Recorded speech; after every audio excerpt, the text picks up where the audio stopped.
आप सभी का स्वागत है आपके अपने YouTube channel Gyandeep India channel पर। और आज का टॉपिक है बहादुर कहानी। तो इसमें कराएंगे हम बहादुर कहानी का सारांश, जो कक्षा 12 और कक्षा 11 के लिए बहुत ही महत्वपूर्ण है, चाहे वो साहित्य हिंदी वाले छात्र हों या फिर सामान्य हिंदी वाले छात्र। तो ये बोर्ड एग्जाम में हर वर्ष पूछी जाने वाली कहानी है और ये कहानी आपको 5 नंबर की मिलेगी। बहुत छोटी कहानी है, बहुत आसानी से आप लिख सकते हैं इसको, बहुत आसानी से आपको याद हो जाएगी ये। तो आपको 5 नंबर बहुत अच्छे से मिल जाएंगे। तो ये कहानी जो है ये बहादुर नाम के एक लड़के पर लिखी गई है और इसके लेखक हैं अमरकांत जी। ठीक है। तो बहादुर के बचपन का नाम था दिल बहादुर। कभी कभी पूछ लिया जाता है कि बहादुर के बचपन का नाम क्या था, तो बहादुर का बचपन का नाम था दिल बहादुर। तो इसमें आपको बताई जाएगी कि ये बहादुर था वो कैसा लड़का था और वो अपने घर से आ गया था और उन्होंने लेखक के यहाँ जो अमरकांत हैं उनके यहाँ नौकरी की थी। तो उसके साथ कैसा व्यवहार घर हुआ करता था और कैसा नौकर के रूप में अमरकांत जी के यहाँ हुआ है, तो ये इस कहानी में आपको बताया जाएगा। अगर आपने वीडियो को अभी तक शेयर नहीं किया है तो पहले वीडियो को शेयर कीजिए ताकि सभी बच्चे जुड़ सकें। ठीक है, आप लिख देंगे ऊपर बहादुर कहानी का सारांश। हेडिंग क्या डालेंगे आप उत्तर में? बहादुर कहानी का सारांश। उसके बाद लिखेंगे अमरकांत जी द्वारा लिखी कहानी। अमरकांत जी द्वारा लिखी कहानी। बहादुर एक मध्यम वर्गीय परिवार में नौकर के साथ परिवारजनों द्वारा किए गए अत्यधिक कटु व्यवहार की कहानी है। ये कहानी कैसी है? तो ये अमरकांत ने लिखी है और एक मध्यम वर्गीय परिवार में नौकर के साथ परिवारजनों द्वारा किए गए अत्यधिक कटु व्यवहार की कहानी है। लेखक ने स्वयं को कहानी का पात्र बनाते हुए कहानी की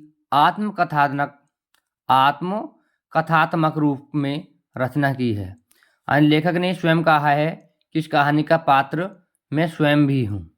ठीक है, यानी उन्होंने अपने घर की ही कहानी यहाँ लिखी है। आगे लिखेंगे अपने से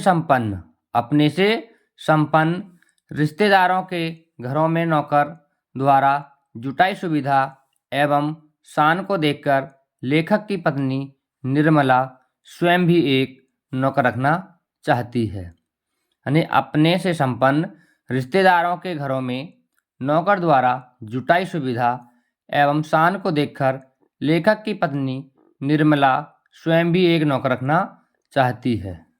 यहाँ बताया गया है कि जो लेखक की पत्नी थी निर्मला, उनके रिश्तेदारों के यहाँ नौकर रखे जाते थे और नौकर के द्वारा सुविधा मिलती थी और उनकी शान को देखकर उनकी पत्नी ने कहा कि हमारे घर भी एक नौकर होना चाहिए।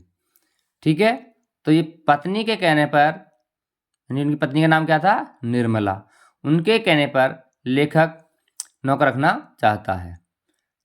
तो अब देखेंगे आगे कि बहादुर नेपाल का 12-13 साल का लड़का है।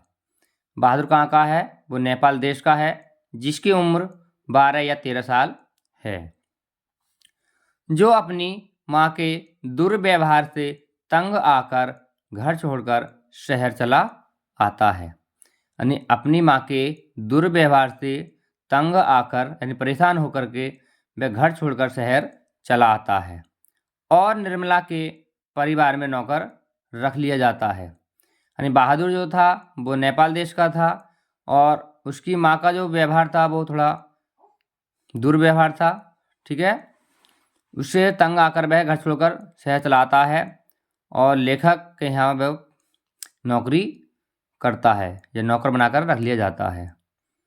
उसके बाद लिखेंगे निर्मला और उसका परिवार बहादुर के प्रति पहले तो अच्छा व्यवहार करते हैं। और निर्मला और उसका पूरा परिवार बहादुर के साथ पहले तो बहुत अच्छा व्यवहार करते हैं, परंतु धीरे धीरे कठोरता बरतने लगते हैं। ठीक है, लेकिन बाद में वैसी थोड़ी थोड़ी कठोरता के साथ व्यवहार करते रहते हैं। वह घर का सारा कार्य करता है, यानी बहादुर घर का सभी कार्य करता है। इसके बावजूद उसके साथ गाली गलौज से मारपीट तक की नौबत आ जाती है। यानी बाद में क्या होता है, उसे गाली दी जाती हैं, उसके बाद उसे मारपीट की जाती है। तो ये सब होता है। झूठी चोरी का इल्ज़ाम लगाकर उसे अपमानित किया जाता है, यानी उस पर चोरी का इल्ज़ाम लगा देते हैं कि इसने चोरी की है और उसको अपमानित करते हैं और उसको पीटा जाता है। चोरी के इल्ज़ाम में उसको पीटा जाता है। अंततः, ठीक है, अंततः बहादुर घर छोड़कर चला जाता है, यानी निर्मला के घर से वह घर को छोड़ करके चला जाता है। अब परिवार के सभी सदस्य उसे ढूंढते हैं। जब बहादुर घर को छोड़कर चला जाता है तब निर्मला के परिवार वाले सभी सदस्य उसे ढूंढते हैं। क्यों ढूंढते हैं? क्योंकि उसके कारण सब आराम के आदी हो चुके हैं। ठीक है, क्योंकि उसके कारण सब आराम के आदी हो चुके हैं, सबको आराम मिलता था, इसलिए उसको ढूंढते हैं। बहादुर की उपयोगिता देखकर सभी अब अपना घरेलू कार्य करने से घबराते हैं, यानी बहादुर की उपयोगिता देखकर सभी अपना घरेलू कार्य करने से घबराते हैं। इसके बाद लिखेंगे बहादुर के घर छोड़ जाने पर वे सभी पश्चाताप करते हैं। ठीक है, जब बहादुर घर को छोड़कर चला जाता है तब सभी जो सदस्य हैं वो अपनी गलतियों का एहसास करते हैं कि हमने गलती की थी, वो ऐसा नहीं था। इसके बाद लिखेंगे तथा अच्छा व्यवहार करने की सोचते हैं। अब तक तो उन्होंने कैसा व्यवहार किया, उसके साथ बुरा व्यवहार किया। अब सोचते हैं कि वह हमें मिल जाएगा तो अब हम उसके साथ अच्छा व्यवहार करेंगे। परंतु अब पछताए होत क्या जब चिड़ियाँ चुग गईं खेत। ठीक है, यहाँ एक कहावत प्रस्तुत की गई है कि अब पछताए होत क्या जब चिड़ियाँ चुग गईं खेत, कि अब पछताने से कोई फायदा नहीं है, अब तो वो घर से चला गया है। ठीक है, इसका मतलब है जैसे खेत में चिड़ियाँ दाना खा जाती हैं फिर व्यक्ति पछताता है, तो इससे पछताने से कोई फायदा नहीं है। इसलिए जब बहादुर था तब उसकी कदर नहीं की, लेकिन अब वो पश्चाताप करते हैं, लेकिन अब वो यहाँ से चला गया है। बहादुर में सहनशीलता और स्वाभिमान की भावना कूट कूट कर भरी हुई है। बहादुर में सहन शक्ति थी और स्वाभिमान की भावना कूट कूट कर भरी हुई थी, क्योंकि उसने अपने स्वाभिमान के कारण ही यहाँ घर को त्यागा था।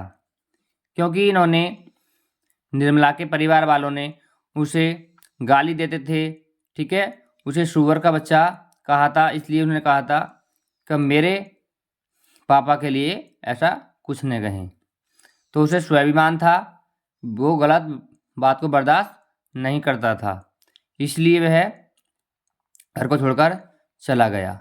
सहनशीलता भी थी इसमें, सहन शक्ति थी कि वो कई बार पिटाई होने के बावजूद भी इनके घर ही रहा, लेकिन जब इन्होंने ज़्यादा तंग किया तब उसको घर छोड़कर जाना पड़ा।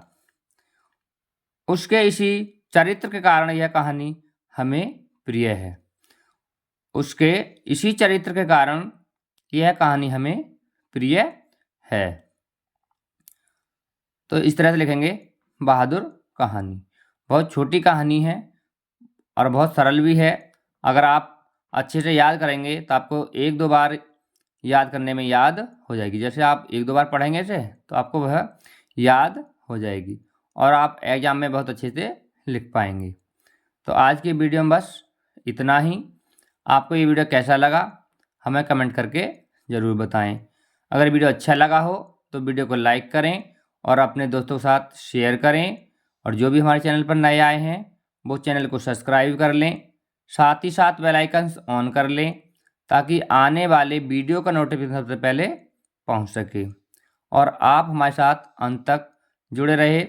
इसके लिए आप सभी का बहुत बहुत धन्यवाद।